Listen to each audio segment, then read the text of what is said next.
সাবেক প্রধানমন্ত্রী জননেত্রী শেখ হাসিনাকে সসম্মানে বাংলাদেশে ফিরে এনে তাকে আবার পুনরায় বাংলাদেশের প্রধানমন্ত্রী নির্বাচিত করা হোক।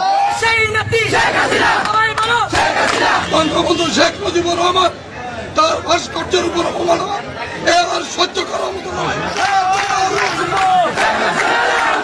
যেই মানুষটির জন্য যে মানুষটিটাকে সারা বাংলা ঐক্যবদ্ধ হয়ে এই দেশকে স্বাধীনতা অর্জন করে দিয়েছে, সেই জাতি আজকে আমরা শিক্ষিত মেধা অর্জন করেও আজকে সেই ব্যক্তিকে আমরা অবমাননা করছি। প্রিয় সংগ্রামী সাথীরা, এই বাংলাদেশ আওয়ামী লীগ দীর্ঘদিনে এই পর্যন্ত শীতে ৫৫ থেকে ৬৬, ৭৯, ৭০ এবং ৭১ দেশ স্বাধীনতার পক্ষ থেকে এই পর্যন্ত বারবার আওয়ামী লীগের সামিল করেছে যুবই দলের মাধ্যমে। তাই আমি বলতে চাই, আমাদের দলের স্থপতি